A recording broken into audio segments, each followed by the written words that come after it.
श्री ओम करणी, श्री ओम करणी, श्री ओम करणी, श्री ओम करणी। नमस्कार। पिछली दो बातों में मैंने आपको मुख्य बात ये कही है कि हमारे जन्म लेने का, मरने का जो मुख्य कारण है वो हमारी अज्ञानता है। यदि वो अज्ञानता छूट जाए तो संसार में जन्म लेना मरना छूट जाएगा। तो हमको अज्ञानता छोड़नी है और ज्ञान प्राप्त करना है। तो अज्ञानता छोड़ते ही ज्ञान अपने आप प्राप्त होता है, अथवा ज्ञान प्राप्त होने से अज्ञानता अपने आप छूटती है। अंधेरा और उजाला दोनों साथ साथ नहीं रह सकते। ये नहीं हो सकता कि आप अज्ञान भी हो और ज्ञानी भी हो, दोनों नहीं हो सकते। अंधेरा यदि है, उजाला हो गया तो भागना ही पड़ेगा अंधेरे को। और मान लो उजाला है, अंधेरा ताकतवर है, अंधेरा आ गया तो उजाले को भागना पड़ेगा। रात दिन का यही तो तरीका है। तो इस प्रकार से अज्ञान को हमें भगाना है। इस संबंध में मैं आज जो आपको बता रहा हूँ वो श्रीमद् भगवत गीता के 18वें अध्याय का 63वां श्लोक और उससे आगे 73वें श्लोक तक कुछ बात बताऊंगा आपको। तो आप देखो कि इसमें 63 से 73वें श्लोक तक 11 श्लोक होते हैं और इनमें हमारे लिए इतनी चाबी भरी हुई है, भगवान ने इतनी कृपा की है कि कोई इस 11 श्लोकों को भी समझ ले तो उसका बेड़ा पार हो जाएगा, जन्म मरण से छुटकारा मिल जाएगा उसको समझ करके। क्योंकि आचरण तो हमारा सही हो रहा है। क्योंकि ज्यादातर लोग ये कहते हैं कि भाई आचरण नहीं करोगे तब तो कुछ नहीं, लेकिन मैं आपसे कह ये रहा हूं कि आप आचरण तो सही कर रहे हो। हम सब, सारी सृष्टि, सारा संसार आचरण तो सही कर रहा है, लेकिन मान्यता गलत पकड़ रखी है। आचरण सही क्या रखा है?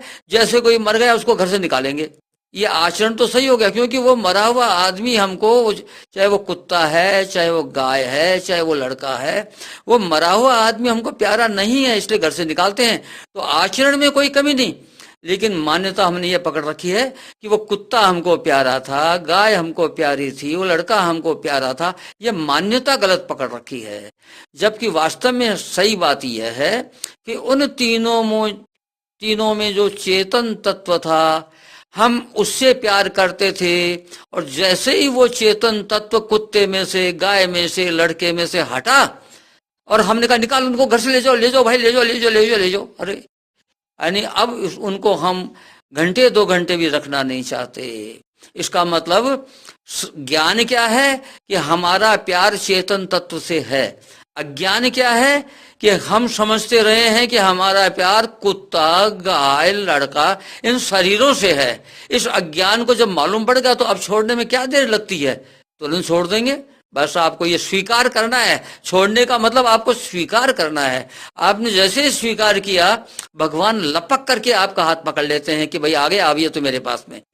यानी विश्वास करो प्रभु के ऊपर, प्रभु की कृपा पर विश्वास करो। भगवान सौगंध खा खा करके आपको प्रतिज्ञा करके विश्वास दिलाते हैं, लेकिन हम विश्वास ही नहीं करते हैं। तो अब देखिए, वापस चलते हैं 63वें श्लोक के ऊपर। भगवान 63वें श्लोक में अर्जुन को क्या कहते हैं? 62 तक उन्होंने तरह तरह से ज्ञान दिया उसको, मोह को नष्ट करने के लिए। और भगवान की हालत इतनी खस्ता हो गई ज्ञान देते देते देते देते कि अर्जुन के पल्ले कुछ पड़ ही नहीं रहा है। तो थोड़ी सी उनके मन में खीज आ गई। वो खीज की लीला करते हैं। प्रभु को कभी खीज आती नहीं है, अपने भक्त पर कभी खीज नहीं करते प्रभु, लेकिन लीला कर लेते हैं। अब देखो 63वें श्लोक में वो लीला ही है। वो 63वें श्लोक में भगवान क्या कहते हैं कि अरे अर्जुन सुन, देख भाई, मैंने तेरे को अत्यंत रहस्यमय ज्ञान सुना दिया है। अब तू देख ले, तुमने ध्यान से सुन लिया है ना? अब देख ले भाई, तू सोच ले, विचार ले और तेरे जैसे जैसे कर। अब बोलो किसको कहेंगे अपन सोच ले, विचार ले, तेरे जैसे जैसे कर? हम थोड़े से नाराज होंगे तभी कहेंगे ना तेरे जैसे जो कर। भाई हम तो तेरे को बेटा समझा चुके, जैसे बच्चे को समझा रहे हो हम, और कहते हैं बेटा देखो हम तो तेरे को समझा चुके हर तरह से, अब तू जाने तेरा काम जाने, भाई तेरे जचे सो कर। तो यानी हमारे मन में थोड़ी सी नाराजगी होगी ना, तब हम बोलेंगे। वास्तव में प्रभु कभी नाराज नहीं होते हैं, वो नाराजगी का अर्जुन के प्रति दिखावा करते हैं। तो जैसे ही भगवान ने यह कहा कि अब तेरे जचे सो कर, अर्जुन को तो मौका मिल गया। तो अर्जुन बोलना चाहता था, उसके पहले तो उन्होंने दूसरी बात करना शुरू कर दिया। उन्होंने देखा कि इसके मुंह पर वो बात आ गई, वो क्या कहेगा कि महाराज मैं तो पहले ही कह रहा था, मेरे को ये युद्ध नहीं लड़ना, सारे रिश्तेदार यहाँ खड़े, मैं इनको मार के क्या करूंगा, भीख मांग के खा लूंगा, मैं युद्ध नहीं करूंगा। तो यो अंतःकरण में और दिमाग में जैसे ही वो बात आई, तो भगवान ने देखा कि ये तो ये बोलने वाला है, और यदि इसके मुंह से बात निकल गई तो ये पक्की हो गई। इसलिए मुंह से बात निकलने से पहले ही 64वें श्लोक में भगवान तुरंत चालू हो जाते हैं। उसका इंतजार नहीं करते कि अर्जुन कुछ बोले, जबकि उनको इंतजार करना चाहिए था, लेकिन नहीं, वो इंतजार नहीं करते। 64वां श्लोक चालू हो गया। वो कहते हैं कि अच्छा देख, तेरे को मैं फिर समझाता हूं, देख अब की बार देख, तेरे को जो बताऊंगा ना, वो जो सबसे ज्यादा परम गोपनीय बातें हैं ना, उनमें टॉप गोपनीय बात बताऊंगा अब की बार तेरे को। तो अर्जुन अपने कान खड़े कर लेता है कि अब की बार तो कोई बहुत जोरदार बात आने वाली है, टॉप गोपनीय बात बताएंगे, बहुत ऊंची बात बताएंगे मेरे को। तो कान खड़े कर लेता है। तो अब भगवान देखे कि मैंने इसको कह तो दिया कि टॉप गोपनीय बात बताऊंगा, बताऊं क्या। तो देखो 9वें अध्याय के 34वें श्लोक में जो बात कही थी वही रिपीट कर देते हैं। क्या कहते हैं, मन मना भव मद भक्तो मद्याजी माम नमस्कुरु, ये 4 बातें कहती।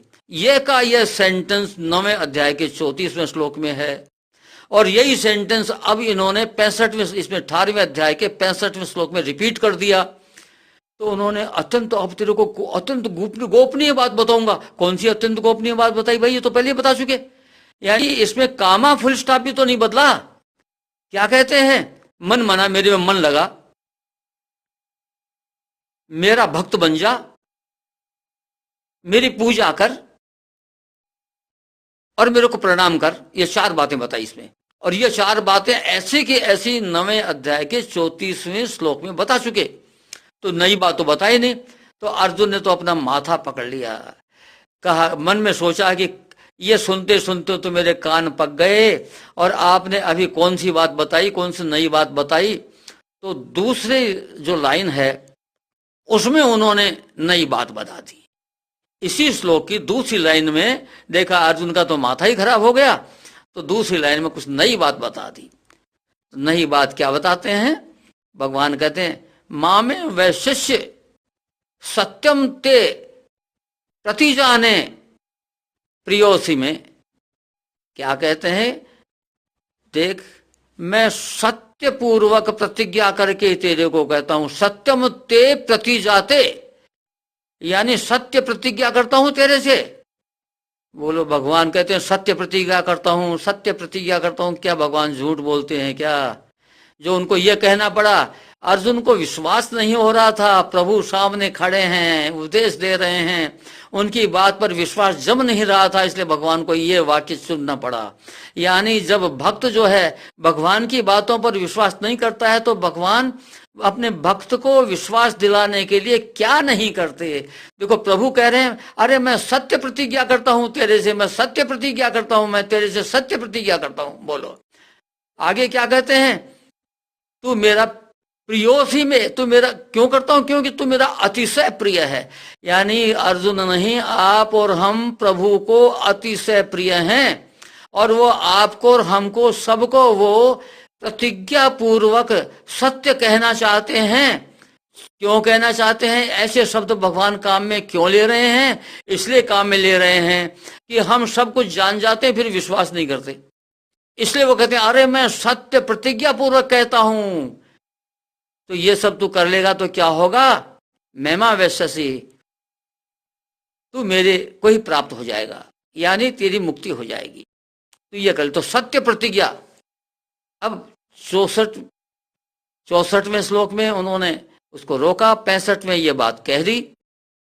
भगवान ने देखा कि अभी तो अर्जुन बिल्कुल ब्लैंक है, कंफ्यूजन में पड़ा हुआ है कि मैं क्या करूं क्या नहीं करूं। भगवान ने तो इतनी बातें बता दी, मैं किस पर विश्वास करूं, किस पर अविश्वास करूं, कौन सा रास्ते जाऊं। यानी उसके दिमाग में इतना कन्फ्यूजन भरा हुआ था कि अर्जुन बिल्कुल ब्लैंक हो गया और कुछ नहीं बोलने की स्थिति में रहा।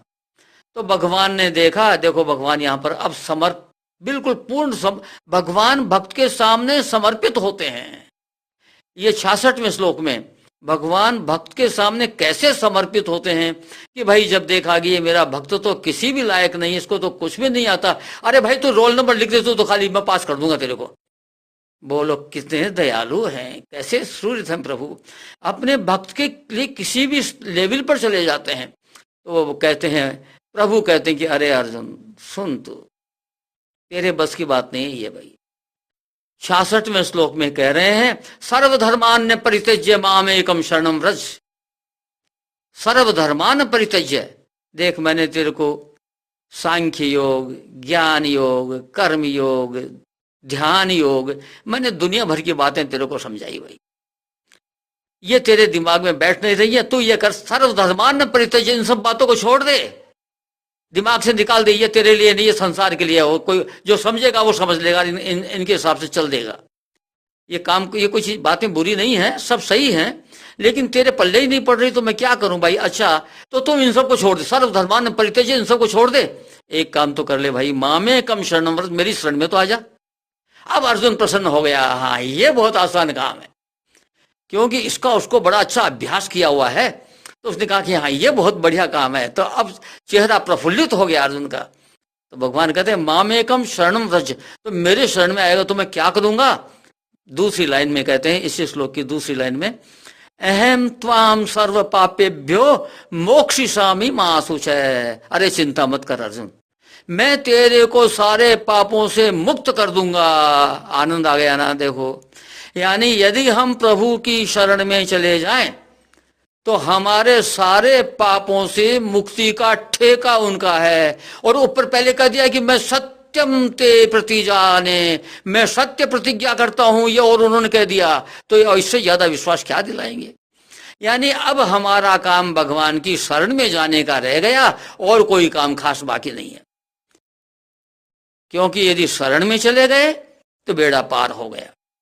तो आपको देखिए, शरण में जाने के लिए तो बड़ी मुश्किल काम हो गई भाई, क्योंकि अब आप देखिए मैं रहता हूं देशनोक में, और यदि आपको मेरे पास आना है तो आप आ तो सकते हो, क्योंकि मालूम है ना कि मैं कहाँ हूं, कौन हूं, देशनोक में रहता हूं, रास्ता कैसा है, क्या है, किधर से जाना पड़ेगा। लेकिन हमको भगवान की शरण में कहाँ से जाएं, कैसे जाएं, कोई रास्ते का पता ही नहीं, वो कहाँ बैठे हैं, और वहां तक पहुंचने के लिए कौन सा, किसी टैक्सी को बुलाएं, कोई कार से जाए, कोई हेलीकॉप्टर से, अरे कैसे पहुंचे भाई, हमको पता ही नहीं शरण में कैसे जाएं। और यदि आपको ये तरीका आ जाए तो बेड़ा पार हो गया ना, आनंद आ गया ना। अब मैं आपको वही तरीका बताता हूं। यानी भगवान अपनी वाणी से भक्तों के लिए फंसना चाहते हैं, इतना फंसना चाहते हैं, कोई भक्त आवे और मेरे को फंसाए तो सही, मैं तो राजी राजी हूं, बहुत राजी राजी फंस कर मैं उसको उद्धार करके मैं अपने पास ले आऊंगा उसको, ऐसा फंसना चाहते हैं। तो आप देखिए, इसकी चाबी मिलेगी, शरण में जाने की चाबी मिलेगी 15वें अध्याय के 7वें श्लोक में। भगवान कहते हैं, ममे मांसो जीव लोके जीव भूते सनातन है। देखिए सनातन शब्द का प्रयोग किया है। सनातन का अर्थ सबसे पहले सुनो, ममे मांसे जीव लोके जीव भूते सनातन। सनातन का मतलब क्या है, हमेशा हमेशा, कोई ब्रेक नहीं है, कामा फुल स्टॉप का भी ब्रेक नहीं है यहाँ पर। सनातन माने नॉन स्टॉप, हमेशा हमेशा, प्रलय का भी प्रभाव नहीं पड़े, वो है नॉन स्टॉप का मतलब। कैसी प्रलय हो जाए उसका भी असर नहीं पड़ेगा, सनातन का मतलब ये होता है। तो क्या कहते हैं, ममे वांसो जीव लोके जीव, तो यानी जितने ब्रह्मांडों में ये प्राणी मात्र हैं वो मेरे अंश हैं। अब बोलिए कितना आनंद की बात हो गई। प्रभु कहते हैं कि जितने ब्रह्मांडों में प्राणी मात्र हैं, जीवधारी हैं, वो सब मेरे अंश हैं। तो भाई जब प्रभु कहते हैं कि आप हमारे अंश हो, तो हमको उनके अंश मानना है। आपको, आप नहीं मानोगे तो क्या अंश नहीं रहोगे क्या? आपकी मर्जी, मत मानो, लेकिन अंश तो रहोगे ही। ऐसा थोड़ी कि आप नहीं मानोगे तो आप अंश नहीं हो। भगवान ने कह दिया तो अंश तो होगी, इसलिए भाई मान लो जी। और मानने से आपको फायदा क्या मिल जाएगा? जैसा ही आपने माना, हाँ प्रभु मान गए, हम आपके अंश हैं, और हम जान गए, इसलिए मान गए, वरना पहले हम जानते नहीं थे। जब आपने कहा तो हमने जान लिया, और जान लिया तो मान लिया कि हम आपके अंश हैं। भाई अंश हैं तो हम इप्सो फैक्टो, ये अंग्रेजी का वर्ड है, अंग्रेजी का लैटिन शब्द है ये। इप्सो फैक्टो माने इस तथ्य के कारण से, by virtue of this fact, यानी इस तथ्य के कारण से। कौन सा तथ्य? कि हम आपके अंश हैं। इस तथ्य के कारण से हम आपकी शरण में अपने आप ही हैं। हमको आना नहीं है कहीं, न जाना है, न हमको रास्ता पूछना है, न हेलीकॉप्टर टैक्सी, कुछ नहीं चाहिए महाराज। हमको पता लग गया कि हम आपकी शरण में हैं। बस इस बात को आपको स्वीकार करना है। आपको क्या स्वीकार करना है? इस बात को स्वीकार कर लो कि हम प्रभु की शरण में हैं। और भगवान के यहाँ पर अलार्म की घंटी बज जाएगी, और ये तो एक आदमी और आ गया मेरे पास में, ये तो आने को तैयार हो गया, लाओ भाई इसको भी लाओ, भाई लाओ। क्योंकि क्या कहते हैं, अहम त्वाम सर्व पापेभ्यो मोक्षयामि मा शुचा, चिंता मत कर, सब पापों से मुक्त कर दूंगा। अब हमारे सारे पापों का टिका उन्होंने ले लिया, बात खत्म हुई। इस प्रकार से यह श्लोक जो है बड़ा ही काम का है। 66वां श्लोक, और उसके साथ में इसको जोड़ दो 15वें अध्याय के 7वें श्लोक को। इन दो के आधार पर मुक्ति को पक्का कर लो। अब देखिए 66 के बाद में उन्होंने ये बात तो कह तो दी, अर्जुन को निमित्त बना करके हम सबको कह दी। तो उन्होंने देखा, रे ये तो मैंने बहुत गलती कर दी। सब लोग कह देंगे कि महाराज हम आपके अंश हैं, तो हम भी आपकी शरण में, हम भी आपकी शरण में, इस सृष्टि खाली हो जाएगी, सृष्टि को चलाना है मेरे को, तो क्या करूं? तो अर्जुन पर लगाम लगाई। अरे अर्जुन सुन, अर्जुन माने आप और हम, देख ये मैंने बहुत गुप्त बात बताई तेरे को, सबको मत बताना। यानी 67वें श्लोक में कह रहे हैं वो आपसे और हमसे कि ये बात सबसे मत बताना। और देख जो मेरा भक्त नहीं है, जो मेरी बुराई करता है, जो मेरे प्रति श्रद्धान्वित नहीं है, उनको तो कभी मत बताना तू।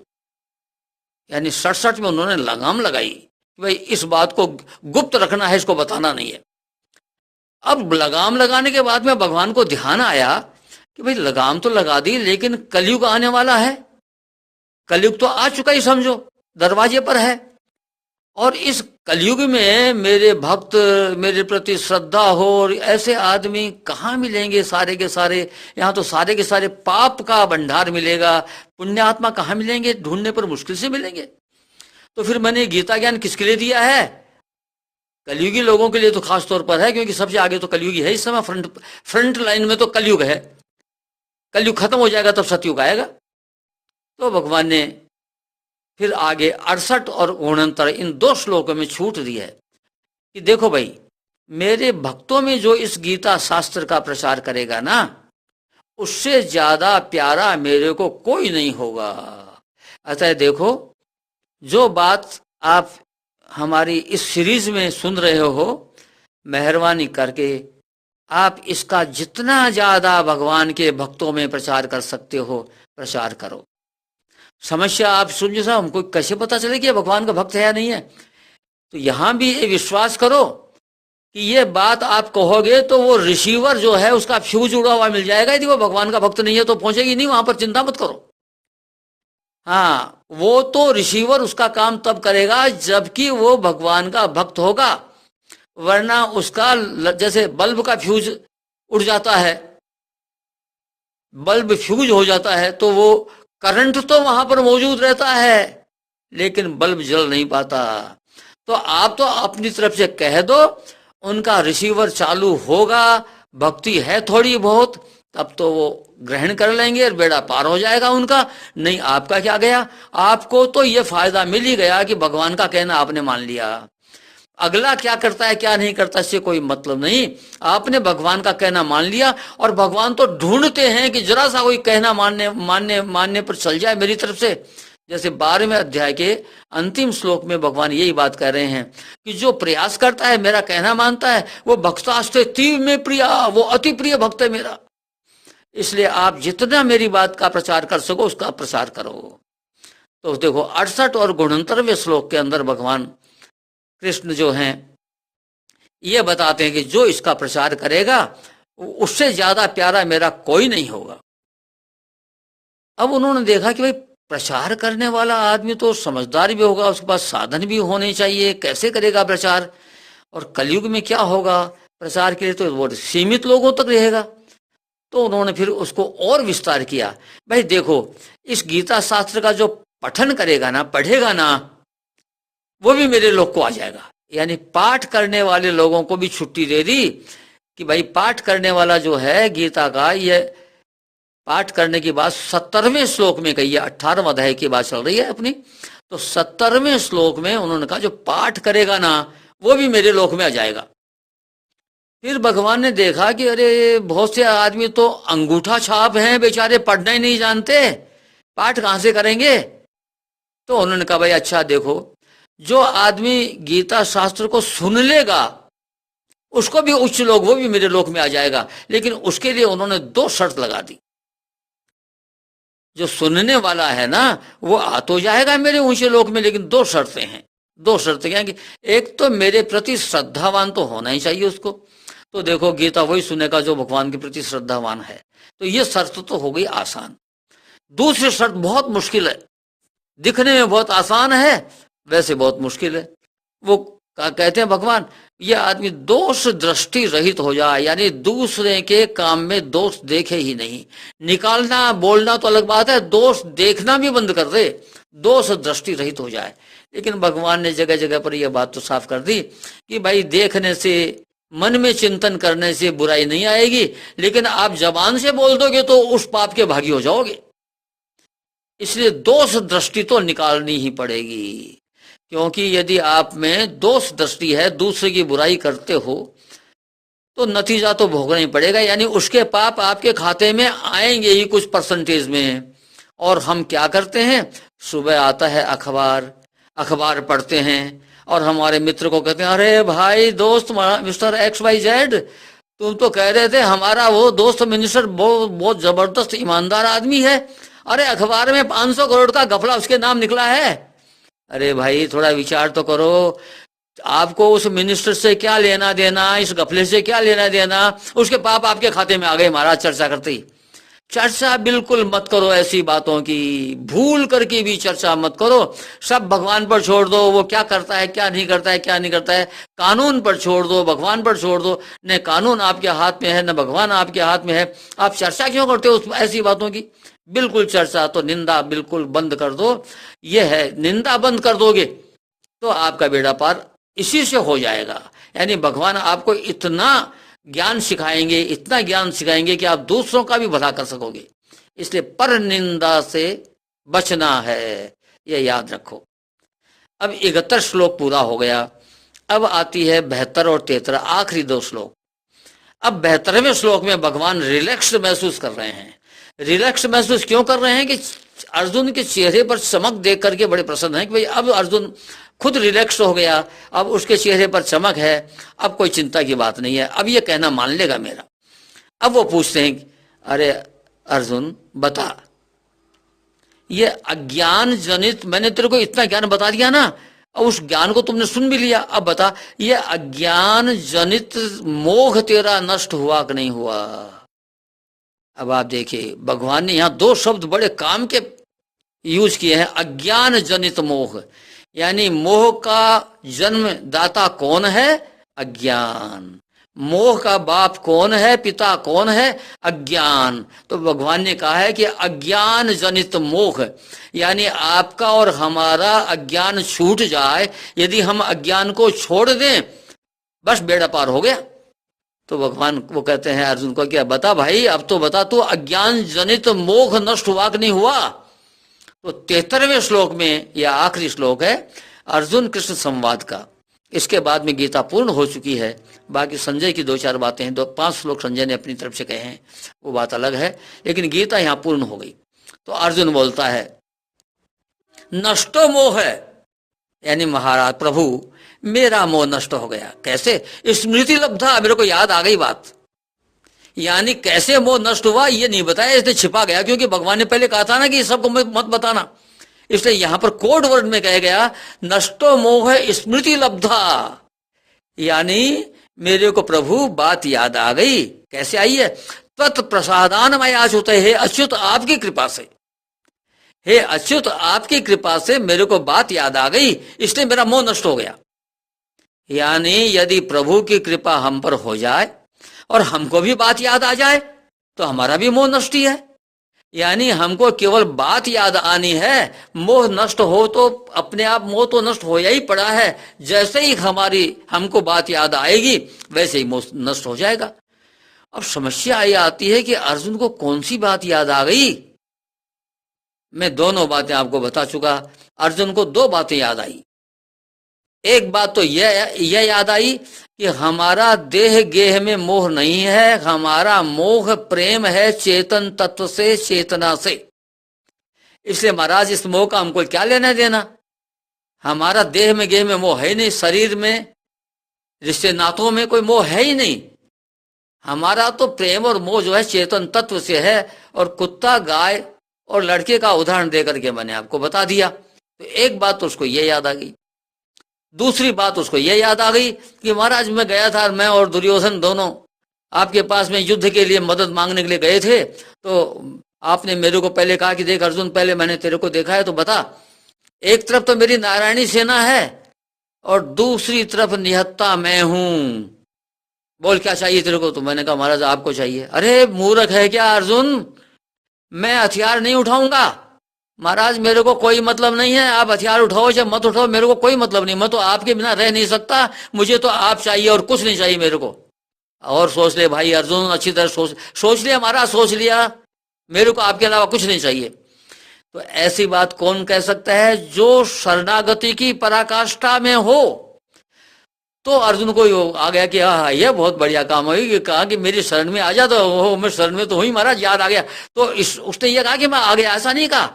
उसने कहा स्मृति लब्धा, मेरे को याद आ गई। प्रभु क्या याद आ गई कि प्रभु मैं आपकी शरण में तो हूं ही, ये याद आ गया। तो आप और हमको भी मैंने आपको यही तो याद दिला दिया कि जब भगवान कहते हैं कि मैं मानसो जीव लोके जीव भूते सनातन है, सारे जीव प्राणी मात्र मेरे अंश हैं। जब वो ये कहते हैं तो हम भी ये कहते हैं कि हे प्रभु जब हम आपके अंश हैं तो हम तो आपकी शरण में हैं ही, हमको कहीं आना जाना नहीं है, हम आपकी शरण में हैं ही। ये स्मृति लब्धा है, ये हमको याद आ गया। तो जैसे अर्जुन ने कहा स्मृति लब्धा, तो हमने भी कह दिया प्रभु को, हमको भी याद आ गया, हम भी मस्त हो गए, हमको भी याद आ गया। अब भगवान तो फंस नहीं है, और भगवान को फंसने में, भक्त के जाल में फंसने में भगवान बड़े प्रसन्न होते हैं, इतने प्रसन्न होते हैं कि वो खुद चाहते हैं कि कोई भक्त ऐसा मिले तो सही जो मेरे को अपने जाल में फंसावे। और वहां पर ऐसे भक्तों के लिए बैकुंठ लोक में, साकेत धाम में, सब जगह पर अपनी जगह बहुत बढ़िया जगह तैयार है। वहां पर बढ़िया विमान मिल जाएगा, चाहे जैसे घूमो फिरो मौज मस्ती मारो, सब आनंद ही आनंद। भगवान की छत्र छाया में रहने वाला आनंदित नहीं होगा तो कौन होगा। अब देखिए इसका तरीका बताओ। आप देखिए सुंदर कांड के अंदर एक चौपाई आई है। हनुमान जी से जब भगवान पूछ रहे हैं कि भाई तू मांग क्या चाहता है, तो क्या मांगते हैं, ये सीखने की बात है। कहते हैं नाथ भगति अति सुखदायिनी, देहु कृपा करी अनपायनी। प्रभु मेरे को भक्ति चाहिए, लेकिन भक्ति महाराज ऐसे नहीं कि लोग बाग हंसे, ये बेहोश हो गया यार, मुर्शिद हो गया यार, समाधि लग गई है, ये बेकार की बातें हैं। ये खैर ठीक है, जो लोग इसको एंजॉय करते हैं वो लोग तो मस्त हैं, लेकिन देखने वाला परेशान हो जाता है। समाधि लग गई, अब देखने वाले को क्या आनंद आएगा जी, उसको देख कर चले जाओ। वो अपने आनंद में जरूर है जिसको समाधि लगी, जो ध्यान योग कर रहा है, लेकिन देखने वाले को आनंद नहीं आता। महाराज मेरे को तो ऐसी भक्ति चाहिए, नाथ भगति अति सुखदायिनी, यानी सुखदायिनी नहीं, उसमें एडजेक्टिव लगा दिया, एक विशेषण लगा दिया, अति चाहिए महाराज, साधारण सुखदायिनी नहीं, अति सुखदायिनी। प्रभु भक्ति तो चाहिए आपको, लेकिन मेरे को ऐसी चाहिए जो अति सुखदायिनी हो। देहु कृपा करिए, ये कृपा करके ये देवो मेरे को अति सुखदायिनी भक्ति दो प्रभु। आगे कहते हैं देहु कृपा करी अनपायनी। अनपायनी का मतलब यह है कि जिसको नापा नहीं जा सके, यानी इतनी भक्ति दो कि जिसको कोई तोल ही नहीं सके, जिसको कोई मेजर ही नहीं कर सके, ऐसी इतनी भक्ति दो महाराज। लेकिन होनी चाहिए वो अति सुखदायिनी, थोड़ी बहुत सुखदायिनी नहीं, अति सुखदायिनी होनी चाहिए। देखिए हनुमान जी ने हमको कितना बढ़िया मार्गदर्शन किया है। आप भी रोजाना बोल दिया करो प्रभु को, फिर तो सुख का भंडारी है। आप देखो, परम ओल्ड एज चल रही है मेरी, यानी सरकार ने मेरे को अति वरिष्ठ नागरिक घोषित कर दिया, यानी भयंकर बुढ़ा। अति, वो तो सरकार की शिष्ट भाषा है अति वरिष्ठ, लेकिन वास्तव में तो यह है कि भाई परम बुढ़ा हो गया है। तो इस आयु में इतनी मस्ती की कोई अंदाज नहीं लगा सकता। आपने कहीं देखी नहीं होगी और सुनी नहीं होगी, ऐसी मस्ती जीवन में आई हुई है। ये क्यों आई हुई है? बस केवल इसीलिए कि मैं कहता हूँ मेरी इष्ट करणी माँ है, जिसको मैं शुरू में प्रणाम कर लेता हूँ। तो वो करणी माँ जो है ना, उसको मैं कहता हूँ, उन्होंने तो कहा था भगवान को, नाथ भगति अति सुखदायिनी। मैं कहता हूँ मात भगति अति सुखदायिनी, देहु कृपा करी अन पायनी।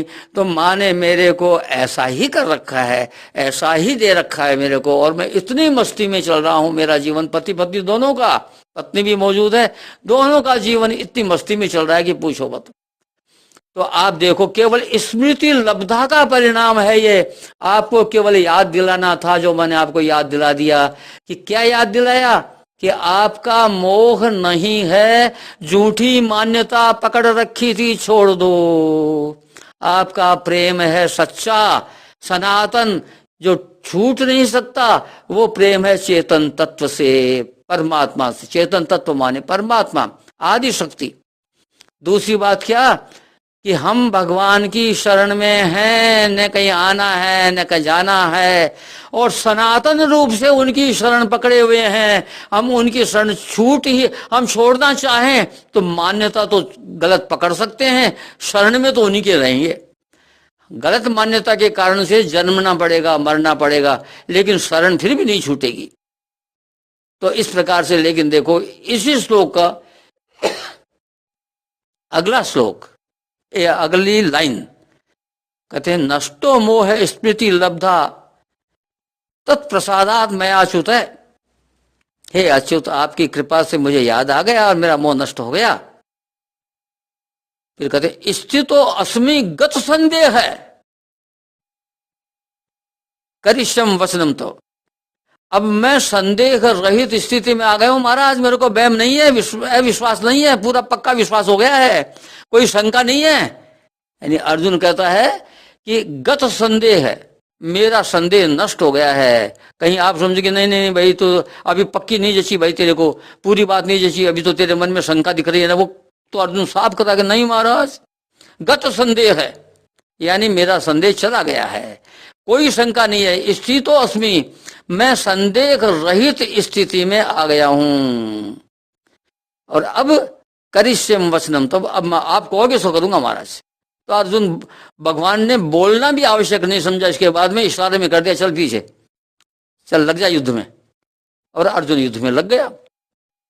तो अब आप देखिए कि इसमें यह सेंटेंस बहुत काम का है कि अर्जुन ने कहा कि गत संदेह है, यानी शंका रहित स्थिति में मैं आ गया हूं।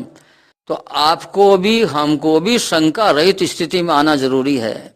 जरा भी मन में खुटक रह गई ना, शंका रह गई, संदेह रह गया, शक रह गया, सूबा रह गया, तो भाई जन्मना मरना पड़ेगा। पक्का विश्वास कर लो। इन 66वां श्लोक, 15वें 18वें अध्याय का 66वां श्लोक, 18वें अध्याय का 73वां श्लोक और 15वें अध्याय का 7वां श्लोक, इन 3 श्लोकों को पक्का कर लो। ये तय कर लो कि हाँ, बिना शंका के महाराज अब कुछ नहीं है, अब तो हमारा पक्का है, हमारा आपके यहाँ पर, आपके धाम में हमारा निवास पक्का हो गया, आपके शरणागति में हमारे निवास पक्का हो गया, आपके पास आने में हमारी कोई रोक ही नहीं सकता, अब तो हम आएंगे ही आएंगे ही आएंगे ही। तो भगवान ने एक जगह पहले और कह दिया है। ये अर्जुन ने यहाँ पर गत संदेह क्यों कहा, इसका राज बताता हूं, इसका रहस्य बताता हूं। भगवान ने 4थे अध्याय के 40वें श्लोक में एक बात कही थी। देखो किसकी चाबी कहाँ है, किसकी चाबी कहाँ है। ये इस प्रकार से गीता हर एक के समझ में नहीं आ सकती, हर एक बात समझ में नहीं आ सकती, लेकिन प्रभु की कृपा होती है तो भंडार खोल देते हैं ज्ञान का, कि ले तू ये भी जान ले, तू ये भी जान ले, तू ये भी जान ले। तो मैं आपको बता रहा हूं 4थे अध्याय के 40वें श्लोक में क्या कहते हैं प्रभु। प्रभु कहते हैं, अज्ञश्च श्रद्धा नश्य संशयात्मा विनश्यति। अज्ञश्च वो मूर्ख है, अज्ञ माने मूर्ख। कौन? एक तो श्रद्धावान नहीं है तो मूर्ख है। श्रद्धावान के लिए मैंने कहा था कि एक तो परमात्मा के प्रति यानी प्रभु के प्रति, एक बुजुर्गों के प्रति। बुजुर्ग दो प्रकार के होते हैं, ज्ञान वृद्ध और वयोवृद्ध। जो ज्ञान में तो हल्के पड़ते हैं लेकिन उम्र में बड़े हैं, और जो उम्र में तो छोटे पड़ते हैं लेकिन ज्ञान में बड़े हैं, इनके प्रति श्रद्धावान होना चाहिए। श्रद्धावान का मतलब केवल यह है कि आप पूज्य भाव रखो, अपने मन में उनका सम्मान, मन में सम्मान करो। आप व्यवहार तो यथा योग्य करोगे लेकिन मन में उनके प्रति सम्मान रखो, यह श्रद्धावान का मतलब है। तो एक तो शर्त ये लगा दी कि वो मूर्ख है जो श्रद्धावान नहीं है, और दूसरा कहते संशयात्मा विनश्यति, जो संशय करता है भाई वो तो नाश की ओर ही जाएगा। नाश का मतलब मरेगा, जन्मेगा, मरेगा, जन्मेगा, यह है नाश से मतलब। तो संशयात्मा विनश्यति, इसलिए अर्जुन ने वहां पर कहा है कि महाराज मैंने संदेह छोड़ करके आपसे बात कह दी है। हाँ, कहीं आप सोच लो कि नहीं तेरे मन में खुटक रह गई, तेरे मन में संदेह रह गया। नहीं नहीं नहीं महाराज, कोई काम नहीं है। मैं बिल्कुल अब निसंदेह, शंका रहित होकर के, संदेह रहित होकर के आपसे कह रहा हूं। क्या कह रहा हूं कि मेरे को बात याद आ गई कि मेरा मोह है ही नहीं, मेरा मोह नष्ट हो गया। नष्ट हो गया मतलब मेरे में मोह था ही नहीं, मेरे में मोह है ही नहीं।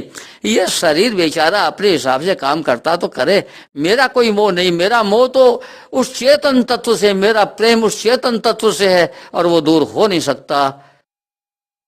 नमस्कार।